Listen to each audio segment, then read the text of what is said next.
From the outside, the Carters looked perfect. Their house stood tall and white on a quiet street in suburban Illinois, with rose bushes that bloomed every summer and a white fence that gleamed after every fresh coat of paint. Margaret Carter made sure of that. Her world had to look flawless, no matter what it cost behind closed doors. Inside, however, the air was thick with tension. 8-year-old Emily Carter sat silently at the breakfast table, tracing circles on her plate while her mother's sharp voice filled the room. "Emily, sit up straight. For God's sake, you look like you were raised in a barn." Her father, Thomas, hid behind the morning newspaper, pretending not to notice. The clinking of Margaret's spoon against her teacup echoed like a metronome marking each of Emily's mistakes. "I'm sorry, Mom," Emily whispered. Margaret's eyes narrowed. "Sorry isn't enough. You think people don't notice when a child slouches? What will they think of me if you can't even hold yourself properly?" That was Margaret's world. Everything revolved around her image. Emily learned early that her mother's approval wasn't love, it was a currency she had to earn, and even when she did, it never lasted long. At school, teachers described Emily as quiet and polite. She tried hard to please everyone, terrified of mistakes. When her classmates laughed too loud, she flinched, half expecting her mother's sharp tone to cut through the air. But at home, the show never ended. Margaret was the queen, and Emily was the stage prop that had to make her look good. Family dinners were rehearsals for perfection. Family photos were performances for the neighbors. Thomas remained in the background, a man who once had dreams of being a musician but had long surrendered them to keep the peace. He rarely intervened when Margaret lashed out. Sometimes he'd pat Emily's shoulder after an argument and whisper, "You know your mom means well," but even at 8, Emily knew that wasn't true. One evening, Emily brought home a drawing from school, a colorful picture of her family holding hands under a rainbow. She placed it on the fridge, proud of her effort. Margaret's reaction was swift and cutting. "What is this, Emily?" "It's us," she said softly. Her mother frowned. "You made me look old. My hair doesn't look like that. And your father's shirt is the wrong color. Honestly, you can't even draw properly." Tears welled up, and Margaret sighed dramatically. "Oh, don't start crying again. You always make everything about you." That night, Emily lay awake in her room, staring at the ceiling. Her mother's words played on repeat in her head. She began to believe them. And so, the first cracks in her self-esteem appeared, tiny fractures that no one could see but that would spread, year after year, until they became deep, permanent scars. Emily's 9th birthday should have been special. She remembered waking up with excitement bubbling in her chest, imagining balloons, cake, and laughter. For once, she hoped the day would be about her. But Margaret had other plans. By noon, the house looked like a magazine spread. A giant banner read, "Happy Birthday, Emily," but every detail screamed Margaret Carter's taste: white lace tablecloths, golden plates, and a 3-tier cake that looked too perfect to eat. "Smile, Emily," Margaret commanded as she adjusted her daughter's bow. "Today people will be looking at you, so don't embarrass me." Emily smiled, though her stomach churned. When the guests arrived, Margaret's friends from her charity club, Emily quickly realized the party wasn't hers at all. The adults stood in small clusters, sipping wine and complimenting Margaret on her wonderful home. Her mother basked in their praise, accepting it like sunlight. Emily sat quietly at the end of the table, her small hands folded in her lap. None of the adults noticed her. Lily Harper, her only real friend, arrived an hour late. "Happy birthday," Lily chirped, handing her a small, handmade bracelet. Emily's eyes lit up. "You made this?" "Of course," Lily said proudly. But Margaret appeared behind them, her smile thin and cold. "Oh, how quaint. Homemade gifts are thoughtful, I suppose." Lily's smile faltered. "I thought Emily would like it." Margaret gave a dismissive wave. "Well, that's all that matters, isn't it?" The rest of the afternoon blurred into a series of polite conversations Emily wasn't part of. When it was time to blow out the candles, Margaret made sure she stood right beside her daughter in every photo, her arm draped possessively around her shoulders. "Smile, sweetheart," she said through clenched teeth. "You're lucky to have such a beautiful mother." That night, Emily sat in her room, the bracelet from Lily clutched in her hand. The sound of laughter drifted from the living room, Margaret entertaining her guests long after the party ended. Emily whispered to herself, "Maybe next year will be about me." But deep down, she already knew it wouldn't be. By the time Emily was 12, she had learned one rule: her achievements only mattered if they made her mother look good. When she came home one spring afternoon clutching her report card, her heart raced with excitement. Straight A's. Every single one. She couldn't wait to show her parents. "Mom, look!" she said, running into the kitchen. Margaret took the paper, scanning it briefly before setting it on the counter. Well, of course you did well. You're my daughter. Emily blinked. Aren't you proud of me? Margaret poured herself another cup of tea. Proud? Let's not get dramatic. It's expected. Imagine what people would think if my child got bad grades. Her father peeked into the kitchen, smiling softly. That's great, Em. I'm proud of you. Margaret's eyes darted to him. Thomas, don't encourage her too much. You'll give her an ego. Emily's chest tightened. But I just wanted. Enough, her mother interrupted sharply. You can hang it in your room if you must. But please, not on the fridge. I don't want clutter. That night, Emily sat alone, staring at the report card in her lap. The paper that once felt like proof she was worthy now seemed meaningless. She began to understand something painful, that love in her house wasn't unconditional. It had to be earned, displayed, and even then, it was never hers to keep. The next morning, Margaret was on the phone with her friend, loudly bragging, "Oh yes, Emily got all A's again. It must be my influence, she's always been disciplined like me." Emily overheard it from the hallway. Her stomach turned. The credit she had longed for was stolen right in front of her. For the first time, she felt something new, a quiet resentment she didn't yet know how to name.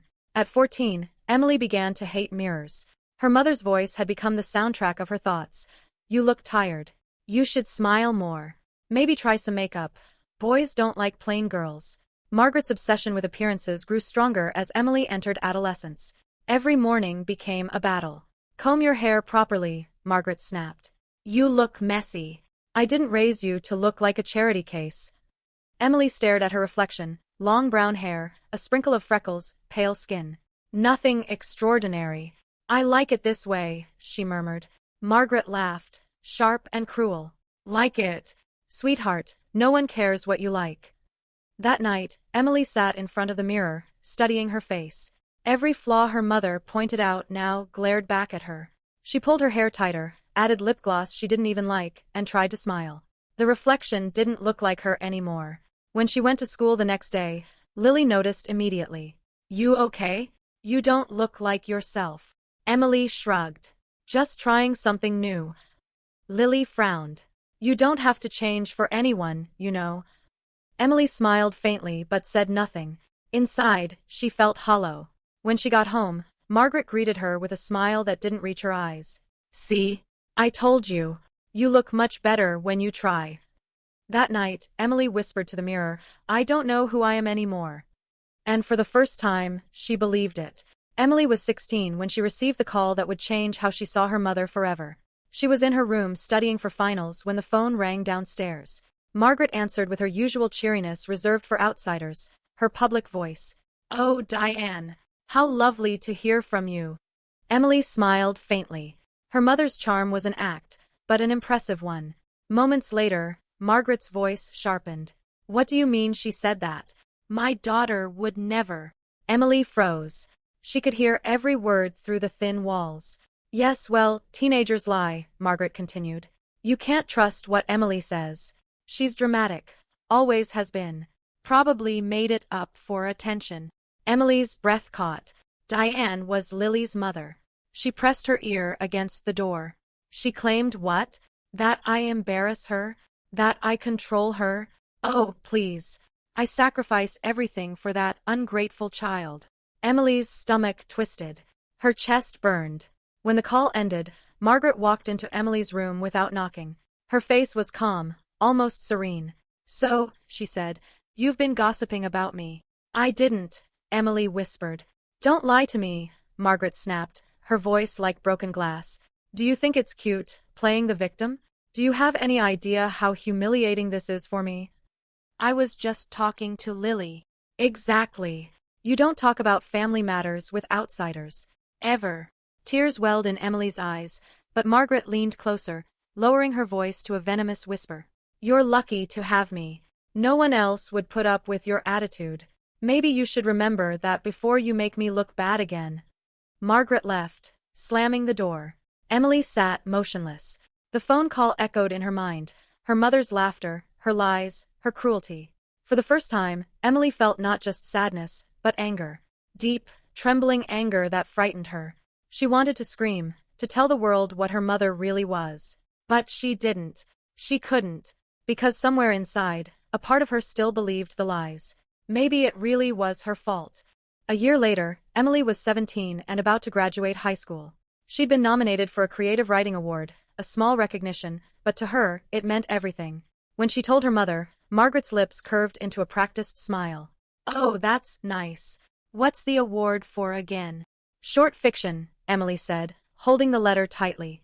"They're inviting me to read my piece at the ceremony." Margaret sighed. "Well, I suppose I can make time. What should I wear?" The night of the event, Margaret looked like she was attending a gala. A sparkling dress, high heels, hair perfectly styled. Emily wore a simple blue dress. Lily had helped her choose it. At the ceremony, Emily's heart pounded as she stepped to the microphone. Her story, titled The Girl in the Mirror, was about a young woman who couldn't recognize herself anymore. The audience was silent, captivated. When she finished, there was gentle applause. For the first time, Emily felt proud, like her voice mattered.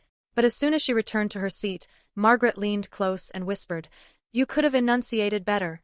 And that story. A bit depressing, don't you think? People don't want to hear about sad girls. They want inspiration.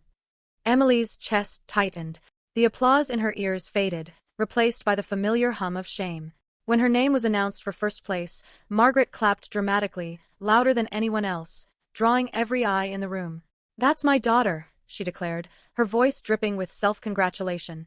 Afterward, reporters asked a few questions for the local paper. Margaret stepped forward before Emily could answer. "She's always been talented," she said sweetly. "I encouraged her creativity from a young age. She gets that from me." Emily smiled weakly for the camera, but inside she was screaming. The next morning, the newspaper headline read, "Local Teen Wins Writing Award. Mother Credits Family Support." And just like that, Margaret stole her moment. Again. When college acceptance letters arrived, Emily felt something she hadn't felt in years. Hope. She'd been accepted into a university 3 states away. She imagined what it might feel like to breathe freely for the first time. No rules. No cold eyes watching her every move. But Margaret had other plans. "You're not going that far," her mother said, her tone final. "It's ridiculous. You'll stay close to home." Emily's throat went dry. "Mom, it's one of the best programs for creative writing. Please." Margaret cut her off. "You think you're ready to live alone? You can't even handle a simple grocery list without forgetting something. Besides, who will help me if you're gone?" Thomas quietly said.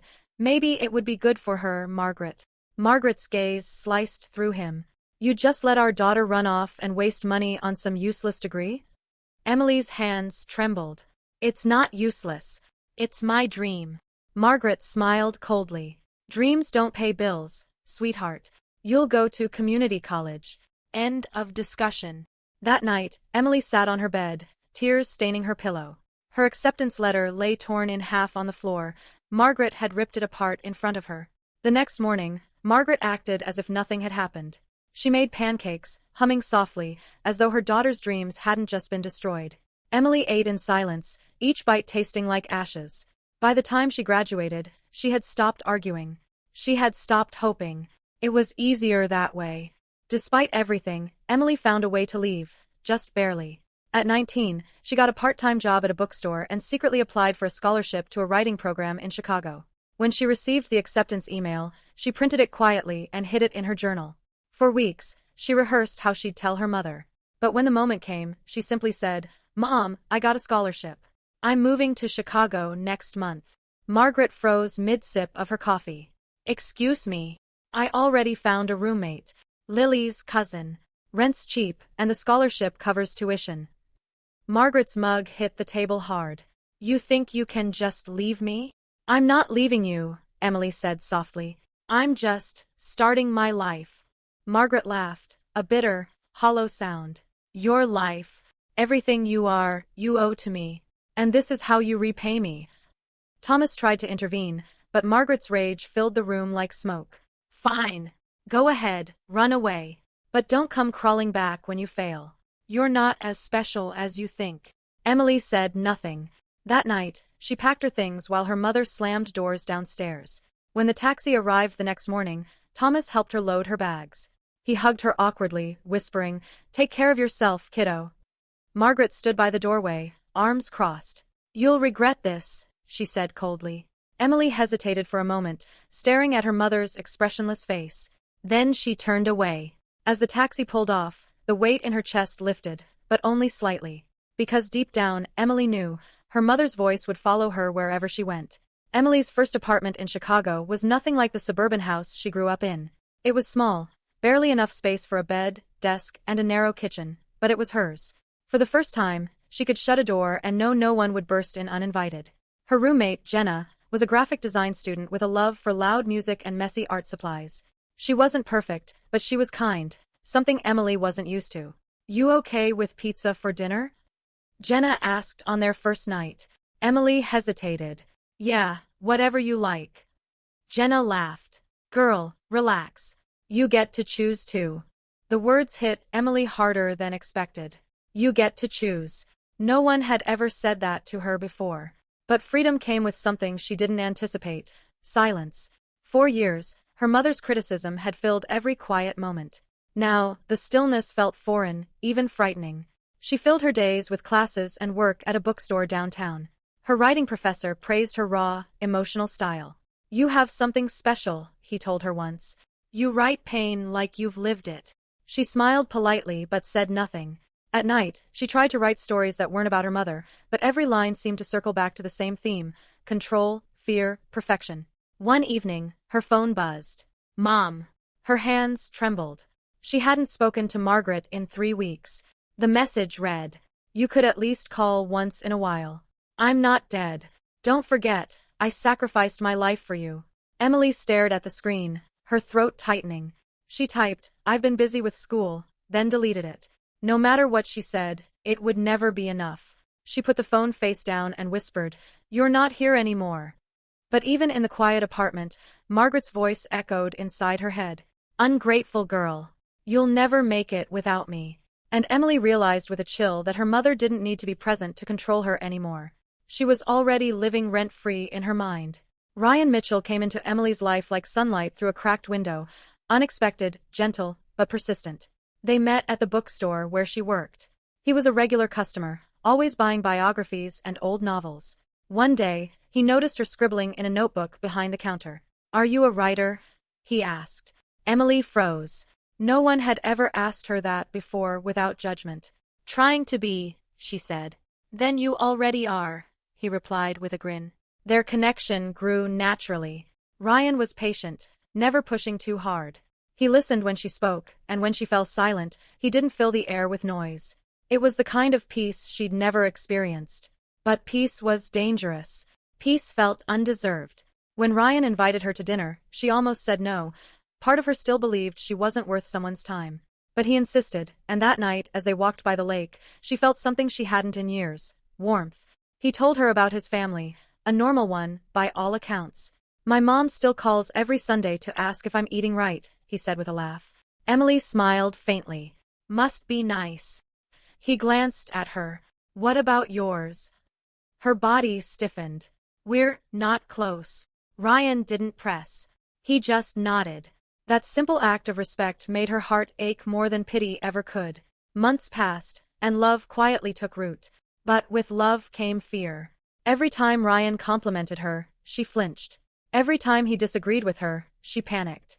One evening, after a small argument about something trivial, dirty dishes, maybe, Ryan raised his voice slightly. Emily's entire body tensed. "I'm sorry," she said quickly. "It's my fault." Ryan froze. "Hey, I wasn't mad. Emily, you don't have to apologize for everything." She bit her lip, fighting back tears. "I just don't want you to hate me." He took her hand. "I could never hate you." But inside, she wasn't sure she believed him. Because love, in her experience, always came with conditions, and sooner or later, it would be taken away. After 2 years in Chicago, Emily received a call she'd been dreading. Her father had suffered a mild heart attack. She returned home the next morning, heart pounding as the old White House came into view. Nothing had changed. The roses were still perfect. The curtains still drawn just right. Margaret greeted her at the door with a tight smile. "So you do remember where you came from?" "Hi, Mom," Emily said softly. Don't look at me like that. I'm not the one who left. Inside, Thomas sat on the couch, pale but smiling. Hey, sweetheart, he whispered. Margaret hovered beside him like a warden. He wouldn't have gotten sick if you hadn't stressed him out with your disappearance, she said. Emily blinked. What? That's not. Margaret sighed dramatically. You have no idea what it's like raising a selfish child. But you'll see one day. Karma always comes around. Emily's chest burned with silent fury. I came to help, she said through clenched teeth. Help. Margaret laughed. By reminding everyone you ran off to chase your silly writing dreams? Dinner that night was unbearable. Every word Emily said was twisted, every silence criticized. Don't slouch. Why don't you eat more? You look sickly. Your boyfriend, Ryan, is it? I hope he knows what he's getting into. When Emily excused herself to the bathroom, she caught her reflection in the mirror, and for a split second, she saw her mother's face staring back. The same cold eyes. The same tight smile. She gasped and backed away, gripping the sink until her knuckles turned white. The next morning, she kissed her father goodbye. Margaret stood by the door, arms folded. Running off again? Emily met her gaze for the first time in years. Yes, and this time, I'm not coming back. Margaret smirked. You always say that. You'll crawl back when the world shows you who you really are. As Emily drove away, her hands shook. She wanted to believe she was free, but the voice in her head whispered, she's right. Freedom didn't feel like freedom anymore. It felt like guilt, shame, and exhaustion. Back in Chicago, Emily tried to bury herself in work and writing, but her mind was chaos. Margaret's words haunted her daily. You're selfish. You're ungrateful. You'll never be enough. Ryan noticed the change. You barely sleep, he said one night. Talk to me. She wanted to, but the words tangled in her throat. How could she explain a lifetime of invisible wounds? One morning, after missing work for the third time that week, she sat on the kitchen floor, sobbing. She didn't know why. She just couldn't stop. Ryan knelt beside her, holding her trembling hands. Emily, you need help. She shook her head violently. No, I'm fine. You're not fine, he said softly. You've been hurt, and you think you deserved it. But you didn't. That night, she dreamed of being a child again, standing in front of her mother with a drawing in her hands, begging for approval that would never come. When she woke, she finally admitted what she had denied her whole life. Her mother didn't love her. Not really. She loved control. But even with that truth, the damage was done. Emily's self-worth had been built on her mother's lies, and now that foundation was collapsing. She looked at her reflection in the dark window and whispered, I don't know who I am without her. And that was the cruelest truth of all. Emily had always been good at pretending. By the time she was 25, she'd perfected the art, the bright smile, the polite tone, the careful way she made herself small so others would feel comfortable. Her therapist once told her she had fawn response tendencies. It made sense. Pleasing people had been her survival instinct. When she met Ryan, everything felt different at first. He was kind, thoughtful, patient in a way no one else had ever been. He saw the cracks in her voice when she spoke about her mother and didn't try to fix them. You don't have to be perfect around me, he said once, tucking a strand of hair behind her ear. For a while, Emily believed him. They moved in together after a year. She told herself this time she'd build something healthy, something real. She cooked dinners, laughed at his jokes, even dared to let herself dream about a future. But trauma doesn't vanish. It hides in quiet corners until the light hits it just right. The first argument started small. Ryan had forgotten to text her that he'd be late from work. Emily waited, watching the clock, anxiety twisting in her chest. When he finally came home, smiling, she snapped, You could have at least told me. He blinked, surprised. Emily, I was just working late. What's wrong? Her voice rose. You could have said something. I was waiting. He frowned. You're overreacting. That word. Overreacting. The same word her mother used when Emily cried as a child. The air left her lungs. Her throat closed. Forget it, she whispered, retreating to the bedroom. Ryan didn't follow. That night, Emily lay awake, replaying the argument. She knew he hadn't meant harm, but her body didn't understand that. Her mind had been trained to interpret silence as punishment. Every quiet moment felt like danger. The next morning, she apologized. I'm sorry, she said softly. I don't know why I get like that. Ryan kissed her forehead. It's okay, babe. You just worry too much. He smiled, that perfect, easy smile, and for a fleeting moment, she felt safe again. But somewhere deep inside, she knew safety built on denial never lasts. Emily started to avoid mirrors.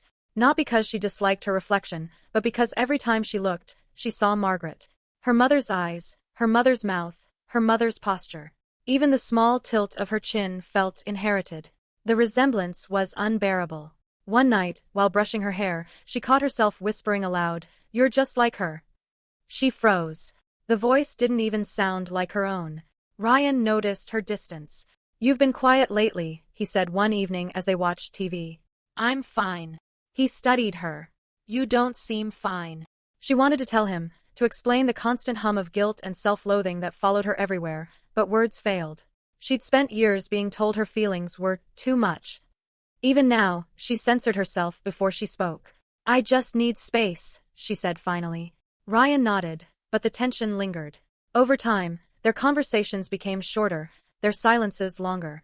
One morning, she found a message on his phone from another woman, nothing explicit, just familiarity that didn't belong. It wasn't betrayal in the physical sense, but it reopened an old wound, not being enough. When she confronted him, he sighed. "Emily, you always assume the worst. I can't breathe without you thinking I'm lying." Her heart sank. "I'm sorry," she whispered again.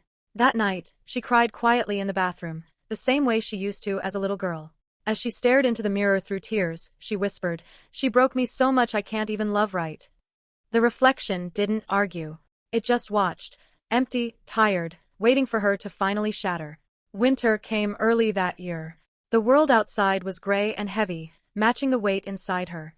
Ryan had moved out temporarily. "I need space," he said. The same words she had used months ago, now turned back like a blade. Emily's apartment felt haunted. Not by ghosts, but by echoes. The echo of Margaret's voice, the echo of Ryan's disappointment, the echo of her own apologies. She stopped going to work. The phone calls from Lily went unanswered. Days blurred into nights, and the walls began to feel like they were closing in. One evening, she stood in her kitchen staring at the cabinet above the sink, the one where she kept her medication. She didn't plan anything. She just stared, numb. Her thoughts were slow, almost calm. "If I sleep, maybe I won't wake up. Maybe that's okay." Then her phone buzzed. It was Lily. Again. "Please pick up," the voicemail said. "I'm worried about you." Emily sank to the floor and started sobbing, not delicate, cinematic tears, but the raw, ugly kind that tear through the body. That night, she called her therapist for the first time in months. "I think I'm not okay," she whispered. Her therapist's voice was calm.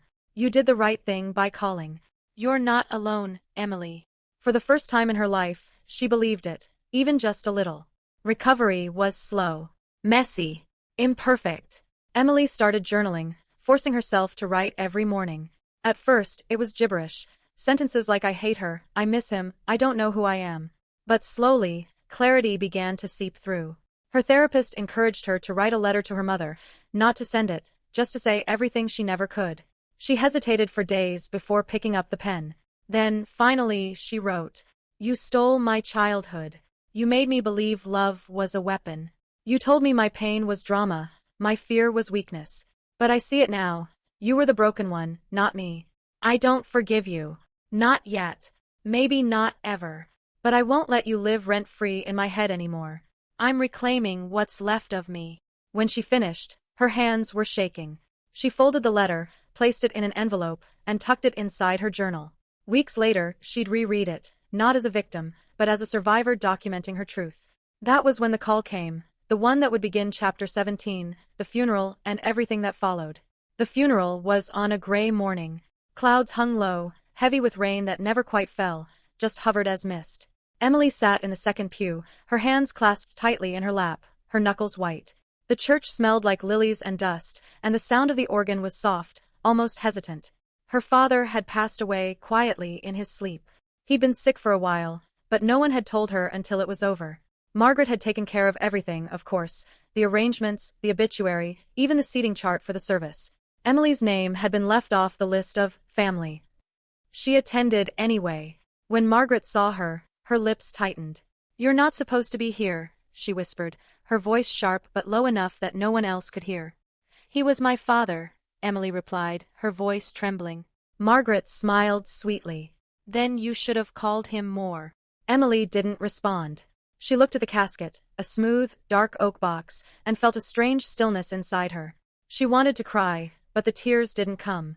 Maybe she'd cried them all out years ago. Lily sat beside her, squeezing her hand. "You're doing the right thing," she whispered.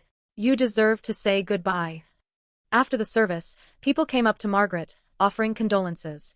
They called her so strong, so graceful, so devoted. Emily watched her mother smile, eyes shimmering with carefully curated grief.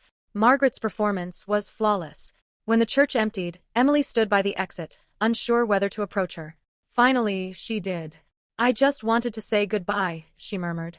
Margaret's expression turned to ice. "You've always had a flair for dramatics," she said. "But don't pretend you care now. You never really loved him." The words hit harder than they should have. Emily nodded numbly and walked away. She didn't look back. Later that night, she stood outside her father's grave, rain finally falling, soaking through her coat. "I forgive you," she whispered. "I know you were scared." Her voice cracked. "But I needed you to protect me." Lightning flashed in the distance, and she swore she could feel him there. Silent, remorseful, finally free. 2 weeks after the funeral, Emily received a letter in the mail. It was in Margaret's handwriting, neat and slanted, the kind that looked elegant even when delivering venom. She hesitated before opening it, her stomach churning. Inside, there were 2 sheets of paper. The first was short. "Emily, you've made a spectacle of yourself once again. I hope you're proud. Your father would have been ashamed to see you like that. I'm leaving the house to the church. You will not inherit a thing. It's not as if you earned it. Do not contact me again. Mother." Emily read it twice, then a third time. Her hands shook, but she didn't cry. Instead, she laughed, a bitter, empty sound. Inside the envelope was another folded page. It wasn't Margaret's writing. It was her father's. "My sweet girl. I don't know if you'll ever see this, if your mother allows it. But if you do, please know I loved you. I was weak. I let her turn me into a coward, and I let her hurt you.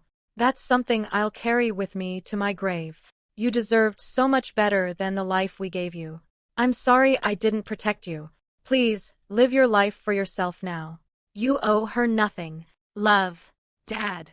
Emily pressed the letter to her chest, and for the first time in years, she sobbed, long, uncontrollable sobs that shook her body. It was grief, yes, but also release. In that moment, she understood something she never had before. She couldn't change what was done to her, but she could choose what came next. Her father had been trapped. She wouldn't be. Months passed. Emily moved again, a small apartment by the ocean.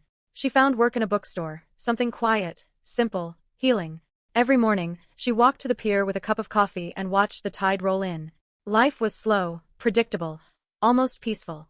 Until one morning, she received a call. The number was unknown. When she answered, a nurse's voice came through. "Is this Emily Carter?" "Yes. This is St. Mary's Hospital. Your mother has been admitted. It's not looking good." Emily's breath caught. "What happened?" "She collapsed. Heart failure. She's asking for you." 4 hours, Emily sat in her car outside the hospital. She couldn't make herself go in. The woman who had destroyed her self-worth was dying, and still wanted the last word. Eventually, she walked through the doors. The room smelled sterile, cold. Margaret lay in the bed, smaller than Emily remembered, her skin pale and fragile. When she opened her eyes, they were still sharp. "You came," she rasped. "I did," Emily said softly. A faint smile flickered. "Good girl." They sat in silence for a while. Machines beeped softly. Finally, Margaret spoke again. "You were always difficult," she said. "Never grateful. Never obedient. But you turned out okay, I suppose. I must have done something right." Emily looked at her, really looked. The woman who had haunted her for decades was still trying to control the narrative, even now, on her deathbed. "No," Emily said quietly. "You didn't." Margaret blinked, surprised. "What?" "You didn't do anything right. You broke me. You made me hate myself. But I survived in spite of you, not because of you." Margaret's face twisted. "Don't talk to me like that. I already did, Emily said. And I'm done. She stood, turned, and walked to the door. Behind her, she heard Margaret whisper, "Ungrateful child." Emily didn't stop. She walked into the hallway and didn't look back. Weeks later, Emily received a call. Her mother had died. No tears came. No relief, either. Just silence. She attended the burial, not for closure, but for acknowledgement. Margaret Carter was gone. The woman who'd controlled her every thought, every emotion, every wound, was now just a name etched in stone. After the service, Emily drove to the coast. The wind was cold, the sea restless. She sat on the rocks, watching waves crash against the shore. She thought of the girl she'd once been, the child who'd hidden in closets, who'd believed she was never enough. "I forgive you," she whispered to the wind. "But I'll never forget." She opened her father's letter again, now worn at the folds, and read the last line out loud. "You owe her nothing." For the first time in her life, she believed it. As the sun began to set, she smiled faintly, not out of joy, but peace. The scars would never fade completely. The voice in her head might never go silent. But she was free enough to begin again. Emily walked down to the water, letting the waves touch her feet. "Goodbye, Mom," she whispered. "Goodbye to who you made me." The wind carried her words out to sea. And somewhere deep inside, the little girl who'd once cried in the dark finally felt heard.